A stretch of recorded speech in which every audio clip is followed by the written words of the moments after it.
Ассаламу алейкум туғандар, қандайсыздар? Назарыңыздарда қайрадан эле базары жоқ каналы.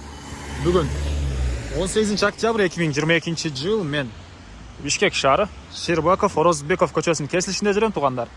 Ушул жактан бир сатылуучу үй бар экен, ошол жөнүндө силерге маалымат берейин деген.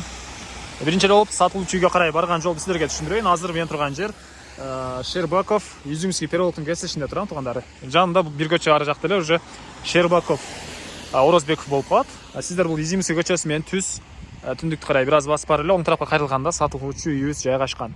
Ориентир бул шашлык деген чайканабы, кафе ушуга ориентир алсаңыздар болот. Анан бул жерден көптөгөн эле маршруткалар менен сиздер Бишкек шаарынын бурч-бурчтарына барсаңыздар болот. Жана ошондой эле жакын жерде Старый Толчок базары, бир аз чыгышты карай барсаңыздар Советский көчөсү, Гоин деле анча деле алыс эмес, жана Дордойго барганга деле өтө эле ыңгайлуу жерде. Өзүңүздөрдүн машинаңыздар менен Дордойго деле бат эле барып кала аласыздар бул жерден. Мына ушундай. Анда эмесе мен сатуучуга карай жол алдым туғандар. Сиздер лайктан басып, өз оюңуздарды комментарийге жазып туруңуздар. Мынакей туғандар, келүү жолун түшүндүргөнчө бүгүнкү чыгышта сатылуучу үйгө да жетип келип калдым. Бул үйүбүздүн көчө тарабы. Батыш чек арасы туғандар бул жерден башталат. Мынакей чыгыш чек арасы бул кошунанын заборуна чейин болуп калат. Жакын жерде садик, мектеп баары жакын жерде бар. Жана ошондой эле видеонун башында айткандай, Старый Толчок деле жакын туғандар. Жибек жолуга деле бат эле барып каласыздар. Гоин, Дордойго деле барганга өтө эле ыңгайлуу жерде бул үйүбүз.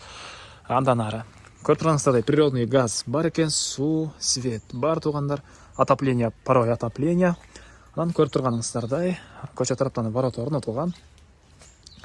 Жердин аянты туғандар 2,5 соток. Үйүбүз жөнүндө айса 36 квадрат метр экен.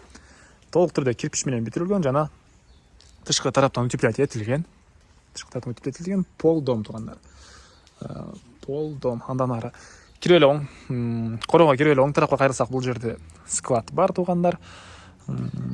Андан ары бардынан кирсеңиздер бул жакта кенен 2-3 машина койгондой жер бар экен.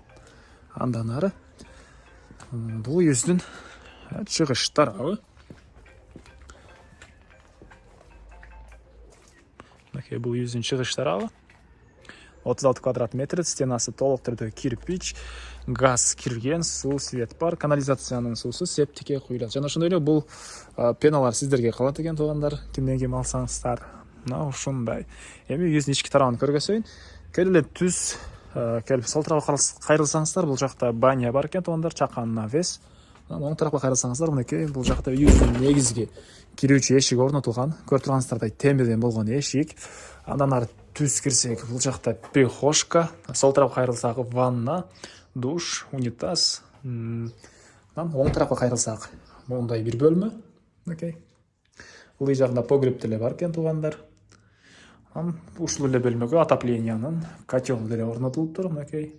Көрүп турганыңыздардай көмүр менен үйдү жылытат. Көмүр менен иштеген котел менен үйдү жылытат. Андан ары бул жакта бир бөлмө, дуалдары обой, потолок гипсокартон, чыгыш тараптан пластик терезелер орнотулган туғандар. Пол жыгачтан болгон пол. Анан түз өтсөк бул жакта дагы бир бөлмө. Потолок гипсокартон, дуалдары обой, чыгыш тараптан пластик терезе орнотулган. Мынакей мына ушундай көрүнүштө. Андан ары эмне маалымат? Видеонун башында айткандай, Дордой базарына барсаңыз, эгер жумуш кылсаңыздар бат эле барып келе аласыздар.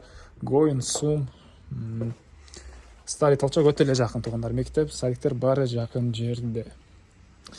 Бул жакта баня жана могу навестин чакан склад катары колдонсоңуздар болгудай. Мына ушундай туғандар. Айтылбаган бир эле баасы калды окшойт бул үйүбүздүн. Бул үйүздү туғандар $32 000 суралатыптыр үй ээлери. Анан дагы сүйлөшүү болот. Мен ээсинин номерин экранга калтырам. Звонок кылып сүйлөшүп көрүңүздөр. Сүйлөшүү болот. Анан достор менен, группалар менен бөлүшсөңүздөр бул видеону сиздер мага, үй ээсине жана кимдир бир ушул сыяктуу үй издеген болсо, ошол адамга чоң жардам берген болосуздар. Анда эмесе мен сиздер менен коштошом. Кийинки чыгышка чейин туғандар саламатта калыңыздар.